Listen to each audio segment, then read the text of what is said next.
Imagine owning a piece of Pokemon TCG history that's often overlooked. The Wizards' best of game promos are not just 9 cards, but actually a parting gift.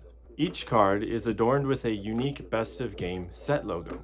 As Wizards approach the end of their contract, it's rumored that this set was their gift to us, a heartfelt farewell from a team that loved Pokemon just as much as we do. This set of exclusive cards were only available at the Pokémon League Battlezone events, which were invented by Wizards and hosted at your local game stores. Surprisingly, the prices on these cards have remained fairly affordable, having flown under the radar for all these years. Today, we will take a deep dive into each one of these cards, but for now, let's start with the origin story of the Wizards Best of Game promo cards. Now, Wizards of the Coast didn't actually make Pokemon cards. They were licensed to translate and distribute the cards outside of Japan. You see, they kind of acted like a middleman between Japan and North America. Lots of people think that Pokemon is owned by Nintendo, but that's not entirely true. You see, the Pokemon IP is actually owned by a bunch of companies: Nintendo, Game Freak, and Creatures. But at some point, back in the day during all that Pokemania craze, they decided to consolidate all of these companies into one, which would be the Pokemon Company, and a subsidiary of that would be the Pokemon Company International. So in 2003, the Pokemon Company was formed, and Wizards actually found themselves in kind of a tough spot. Up to this point, they had contributed blood, sweat, and tears to the Pokemon TCG, setting up events, running promotional campaigns, only to find out that they were basically being cut out of the deal, and their licensing contract would not be renewed in late 2003. Now, it's often said that the best of game promos are a gift to us from Wizards. The cards themselves have Japanese origins, but the best of game concept was an original idea from Wizards. Knowing that their contract was coming to an end, they didn't have to produce this set, but they chose to anyways, so these are Wizards cards, and that's why they can't be found in Japanese. But ironically, the Wizards copyright is not actually on these cards. Instead, it says 2003 Pokemon/Nintendo at the bottom. And on their website, Wizards stated that the best of game cards is a new Pokemon promo card line. So this is a set in the same respect that the Black Star promos are a set. So the whole idea here was to reprint cards from the past that were really good for competitive play. This legalized past cards for tournament use once again. For example, the introduction of Best of Game Electabuzz allowed players to once again use their base set Electabuzz during a modified format game. And they did a handful of these, the reprints, such as Electabuzz, Hitmonchan, Professor Elm, Rocket's Mewtwo, and Rocket's Hitmonchan. But we also got 4 more cards that hadn't yet been released in English: Rocket's Scizor, Rocket's Sneasel, Dark Ivysaur, and Dark Venusaur. These cards could only be obtained through the 4th year of the Pokemon League. Now, an additional, more flexible version of the Pokemon League was made called Battlezone. Now, Battlezone only ran for 8 seasons, each season being a month, so it only lasted 8 months. Let's start at the beginning, since talking about these cards in chronological order is best. The first Battlezone took place in November-December 2002. A Battlezone event would take place at one of your local card or game shops, and they would receive kits straight from Wizards of the Coast. They were allowed to purchase 4 kits per month, or 1 per week. These kits contained paperwork related to the Pokemon League and Battlezone event setup, a poster, some pamphlets, and of course the promo cards. 16 classic promo cards, 8 winner promos, and 1 jumbo card. This footage here is from my friend Nick's channel, Old School Pokemon. Now, he's the only person ever to open up all of these kits and actually film them, so I asked him to tell me a little bit about them. I was so torn on what to do with this. When I originally bought it, I kind of knew I wanted to open it. So I knew I wanted to open them for sure. So that was kind of the first thing. So I opened them all, looked at what everything was, and then from there I really didn't know what to do with it. So for a little while, I just had them. I just put them back in the envelopes and I had them there. And then after a little while of that, I decided, well, I really like these posters, so I want to get these posters framed up. So I got all the posters framed up. Still have those, which is really really cool.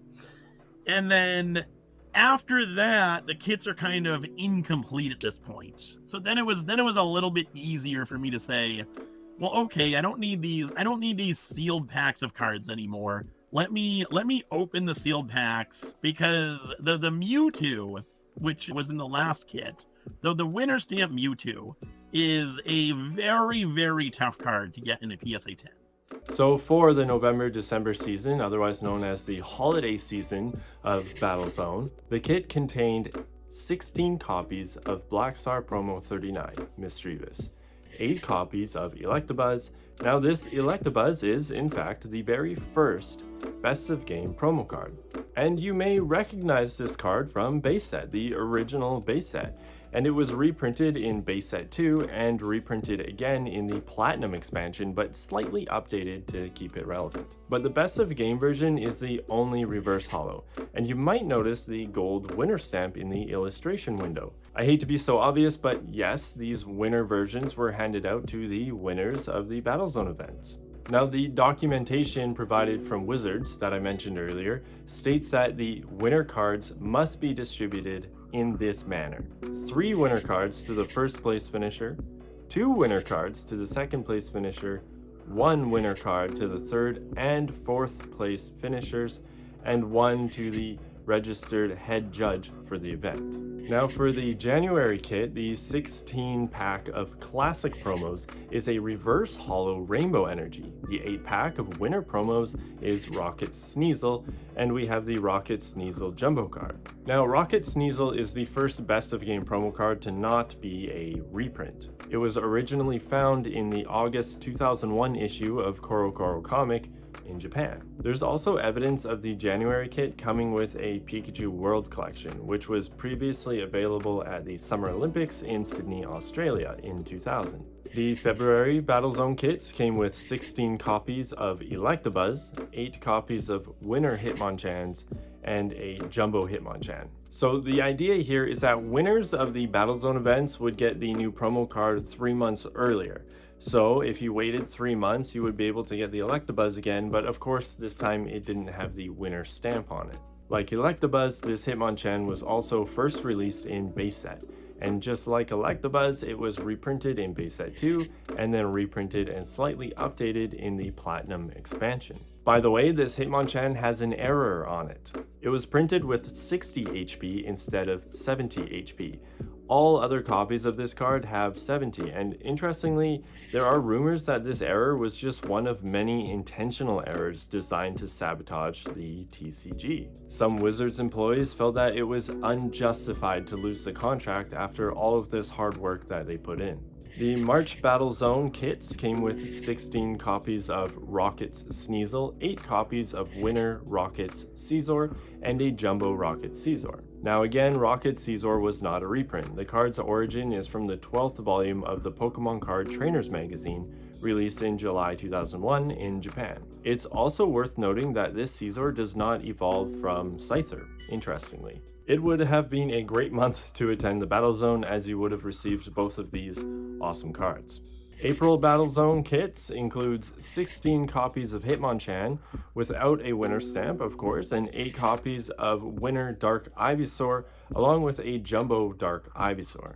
Now Dark Ivysaur was originally an unnumbered Japanese promo card found in volume 10 of the Pokemon Card Trainers magazine, along with Dark Venusaur. But this was a Neo series card. After this, it was reprinted for the Pokemon Web expansion, which is the version that was brought over to the Best of Game promos. This one is a non-holo, by the way, but the winner stamp is still foil. The May Battlezone kits came with 16 copies of Rocket Scizor, 8 copies of Winner Dark Venusaur, and a jumbo version of Dark Venusaur. This Dark Venusaur came with the Dark Ivysaur, so its origin is identical. The June Battlezone kits came with 16 copies of Dark Ivysaur, 8 copies of Winner's Rocket's Mewtwo, and a jumbo version of Rocket's Mewtwo. Now this Mewtwo was first released in English in the Gym Challenge expansion in October 2000. You'll notice this card looks a little bit funny, and that's because it was the first card to have 3 attacks, and so they shortened the height of the illustration window to fit everything in. Okay, the final Battlezone kit was in July and came with 16 copies of Dark Venusaur as the classic promo, 8 copies of Winner's Rocket's Hitmonchan, and a jumbo version of Rocket's Hitmonchan. This Rocket Hitmonchan was a reprint from the Gym Heroes expansion. Since June and July were the last Battlezone events to take place, Rocket's Mewtwo and Rocket's Hitmonchan do not have non-winner promo cards. This closing announcement posted on the 2003 Wizards website states that the final Battlezone season would be July. However, I found reports that many of the June and July Battlezones didn't take place at all due to the closure. But there is actually one more best of game promo card, and that is Professor Elm. This card does not have a winner stamped version or a jumbo version because it wasn't included in a kit. This was a promo card for Gen Con 2003, which took place in July 2003. And it's also the only trainer card to be in the best of game promo set. So if you've been paying attention, you may have noticed that the first Battlezone kit did not come with a jumbo card, so no Electabuzz. In late May, Wizards started Super Battlezone, which was a Battlezone tournament, and the top 16 finishers received that missing jumbo Electabuzz card. But before we total up the cards, I should mention that I was reading through some old Wizards of the Coast chat logs when I came upon a few instances of Rocket's Zapdos being hinted at for the next best of game promo. It's too bad it never came to fruition because I've always really loved this card. And actually, Rocket Zapdos did eventually get a reprint in the 2021 Celebration set. Celebrations reprinted many old cards that performed exceedingly well in the TCG back in the day. So while Rocket Zapdos' playability did finally get recognized, it still isn't a vintage reverse Wizards holo. Alright, so there are 9 best of game promo cards. Most of them have winner and non-winner variants, as well as jumbos. The exceptions are Professor Elm, which has just a single variant, and Rocket's Mewtwo and Rocket's Hitmonchan, which do not have non-winner variants. If you've watched any of my other videos, you'll know that Wizards made mistakes. They made a lot of mistakes, but I read through a lot of old Wizards chat logs for this video, and it is clear to me that Wizards cared. They cared about the TCG, they cared about Pokemon, and most of all, they really cared about us. So yeah, I'll admit that a reverse holo Electabuzz isn't the coolest card ever made, but what it represents is a bittersweet goodbye from a team of passionate players who fell in love with Pokemon just like we did. Thank you for watching.